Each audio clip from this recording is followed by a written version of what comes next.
And this female white lady, of course, pulled up on the side of the sidewalk, told us all to sit down, and pretty much harassed one of our friends because he supposedly looked suspicious. Right, he was wearing a black North Carolina Agricultural and Technical State University hoodie, and he had his hands in his pockets, and that was suspicious to her. So she proceeded to pat him down and make him take his hands out of his pockets. Of course, there was nothing there. It was a cold night where your hands should be in your pocket. He looked suspicious walking downtown on a Saturday night, one of the most crowded nights that we had. He looked suspicious. We weren't wearing club clothes. I think we just wanted to take a walk that night. We were just walking around downtown because we were bored. We didn't want to go to the club, and we got stopped. Trust me, that's not the first time. Been driving downtown. I avoid Elm Street. I avoid Elm Street. Freedom to me isn't really a visual thing. It's more of a spiritual thing. Freedom on an individual and personal level is not attainable for myself.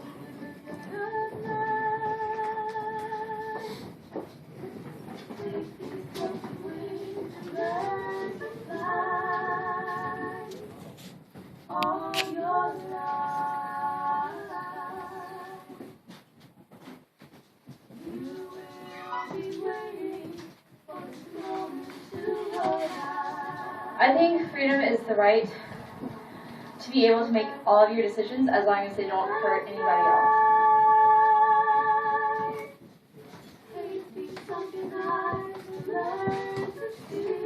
I think justice is being fair. I think most of the people who are not, who don't have power. Ain't no such thing as justice. Couple officers pulled up and they hopped out. When they hopped out with guns. It's two 15-year-olds and then it's me, I was 16. And that's when the rest of them, they just started jumping on it. They beat us about a good 2 minutes. I think the law protects people. I think that's everybody. The law protects the law. I believe the ones that make the law, they do it to protect themselves from the beginning. You know what I'm saying? I think the law should protect everyone, but that probably doesn't happen. The rich, the privileged, those who know someone within the system. I think the law protects those who have money. If you got enough money, you can get off of any charge. It don't matter what it is. You ain't even gotta be innocent. Each time that we're confronted, it's a life or death situation. Every encounter. They're trained to shoot. They're not trained to like shoot to disable. They're trained to shoot to. Stop! Oh my God! What are they doing to her? What is?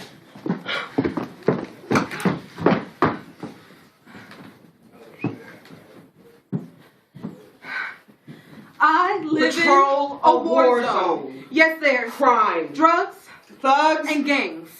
We put our lives on the line every day behind cops, people who don't give a damn about us. We do what you tax-paying citizens want us to do. Sometimes people lose their Our lives are not mistakes so easily discarded. No one is more sorry about that than we are. People need to understand we never know what gun-toting perps' intentions are. I got a 3-month-old son at home. I'm just trying to be around her wedding for his college graduation and maybe some grandkids. So I keep my nose clean and do what they tell me to do. 1, learn the terrain. 2, remember that some neighborhoods have been infiltrated, has been home by drug dealers. To my family for 3 generations, we know our their names.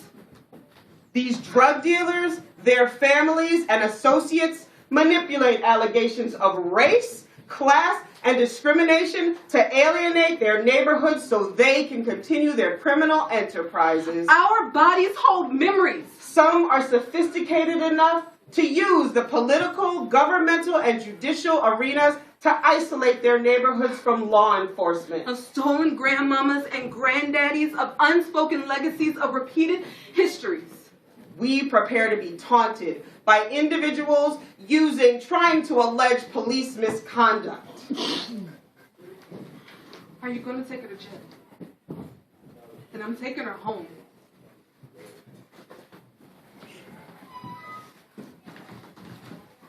Did you pay your taxes? You paid my salary. Who's going to protect you if it's not us?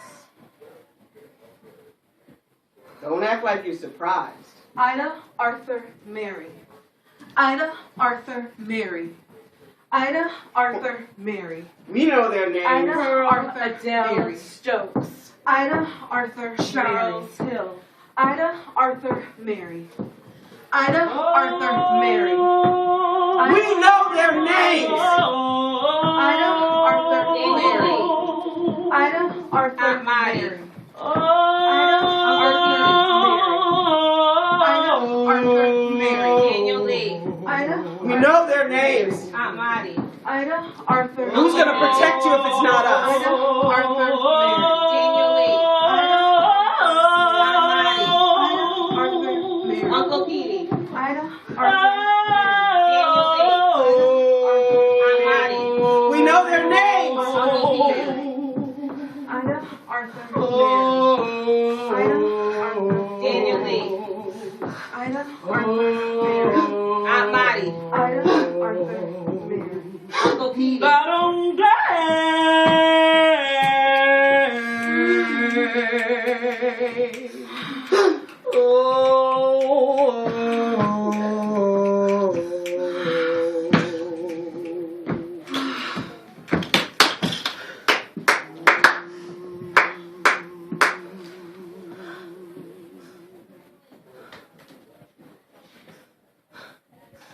I am from Fanny, Josephine, and Lelia. I am from calloused feet and well-oiled hands. I am from magnolia blossoms in my hair and red clay between my toes. I am from slave and slave master. I am from Campbell's pork and beans, crab cakes, and Campbell's soup. I am from toe curling, soft-spoken wetness. I am from storytellers and keepers. I am from survivors and dreamcasters. Our bodies hold memories of stolen grandmamas and granddaddies, of unspoken legacies, of repeated histories again, again, and again. Our birthmarks are remnants of their battle scars. We too resist this war. Blackbirds singing in the dead of night. Take these broken wings and learn to fly. All your life, you will be waiting for this moment to arise. Blackbird, fly. Blackbird, fly into the light of the dark black night.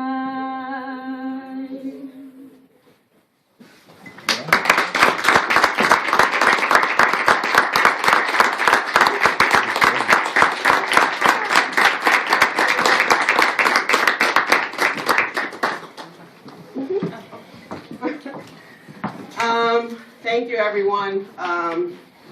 What you just saw is a snippet from a longer community intervention piece that we have called Collective Sun, Reshape the Morning.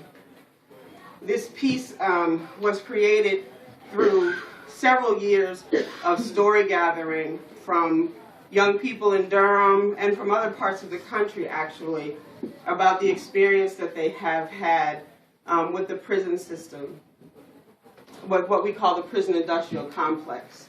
And it's not just about interactions with the police, but it's actually about what it feels like to be surveilled constantly, all of your life. We hear stories of people going into the store and being followed in stores and being pulled into back rooms and searched because someone says that they took something, being surveilled at school, being surveilled walking on your block, walking to the corner store. I tell a story often. I have a 17-year-old son, and he's about yay tall. And once he got taller than me, my fear was not for gang violence or anything else to happen to him. My biggest fear was the time that he would be stopped when I would send him to the store, because my son's a little cocky, and he should be. He's pretty smart, pretty bright, and pretty confident, and I don't ever want him to lose that. And so my fear would always be that he was not going to do whatever it is that was expected of him. Luckily, nothing has happened yet, so I'm very grateful for that. But what we do in Collective Son, it's a 2-hour experience, and we spend the first 45 minutes telling these stories. Some of them are our own stories. Some of them are stories of our family members. They're all stories of people that we're connected to. And after that 45-minute storytelling performance, we open it up to a community dialogue for people to actually talk through what they've witnessed, what their bodies have been through, and also to begin to think about what the world would be like if we didn't have to have these experiences. It's important that everyone knows that it's about everyone's story, whether you are someone who is surveilled or whether you are someone who is surveilling. Everyone is impacted by this, and there has to be a way that we begin to shift it so that everyone feels safe wherever they are. Maya and I were here on Saturday, and we taught a workshop. Maya and I were here on Saturday. I know, I do the... And we did a workshop with some folks here about what it means to be safe, what our communities look like, what we want our communities to look like, what are the things that are here, what are the things that are missing, what do our bodies feel like when we're walking in our full, happy, joyful, safe selves. And so one of the things that we wanted to do was to open this moment up for some dialogue about this place and about this neighborhood. We're not from here, and so we don't know what it means to be on Elm Street. What I know is what I heard from the little clip where the young woman said that she stays away from Elm Street. And so we'd like to know a little bit more about what it is to be here, what it means to be here, and if you all think that there are things that could or should be shifted, and what you're willing to do, if that's a part of it. So I'm going to take a minute to take a few breaths. Okay, and lead us through. I'm going to take us through an exercise that we did on Saturday, and then we'll talk.